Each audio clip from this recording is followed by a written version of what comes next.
ನಮಸ್ಕಾರ ವೀಕ್ಷಕರೇ, HTV news ಕನ್ನಡಗೆ ಸ್ವಾಗತ. ನಾನು ಅದ್ವಿಕಾ.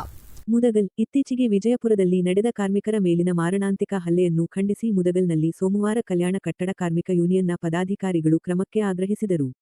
ಪೊಲೀಸ್ ಠಾಣೆ ಮುಂಭಾಗದಿಂದ ಕಲ್ಯಾಣ ಕಾರ್ಮಿಕ ಯೂನಿಯನ್ ಹಾಗೂ ಟ್ರೇಡ್ ಯೂನಿಯನ್ ಪದಾಧಿಕಾರಿಗಳು ಮೆರವಣಿಗೆ ಮೂಲಕ ನಾಡ ಕಾರ್ಯಾಲಯಕ್ಕೆ ತಲುಪಿ ನಾಡ ಕಾರ್ಯಾಲಯದ ಗ್ರಾಮ ಲೆಕ್ಕಾಧಿಕಾರಿ ದೀಪಿಕಾ ರಾಥೋಡ್ ಅವರಿಗೆ ಮನವಿ ಪತ್ರ ಸಲ್ಲಿಸಿ ಆಗ್ರಹಿಸಿದರು.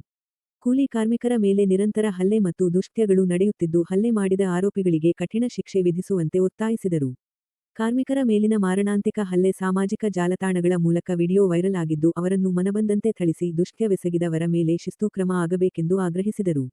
ಈ ಸಂದರ್ಭದಲ್ಲಿ ಕಲ್ಯಾಣ ಕಾರ್ಮಿಕ ಯೂನಿಯನ್ ಹಾಗೂ ಟ್ರೇಡ್ ಯೂನಿಯನ್ ಸಂಘಟನೆಯ ಜಿಲ್ಲಾಧ್ಯಕ್ಷ ರಾಜಾಸಾಬ್ ಹಬೀಬ್, ಅಬ್ದುಲ್ ರೆಹಮಾನ್, ಮಹಮ್ಮದ್ ಯೂಸುಫ್, ಭಾಷಾ ಸಾಬ್, ನಾಗರಾಜ ಬಂಕದಮನಿ, ಶ್ರೀನಿವಾಸ ಚಿತ್ರಗಾರ, ಖಾಜಾ ಸಾಬ್, ಮೋನುದ್ದೀನ್ ಹಳೆಪೇಟೆ, ಭಾಷಾ ಸೇರಿದಂತೆ ಇತರರಿದ್ದರು. ಆಗಿತ್ತು ಇವತ್ತಿನ HTV ನ್ಯೂಸ್ ಕನ್ನಡ. ರಾಯಚೂರು ಜಿಲ್ಲೆ ಲಿಂಗಸೂಗೂರು ತಾಲೂಕು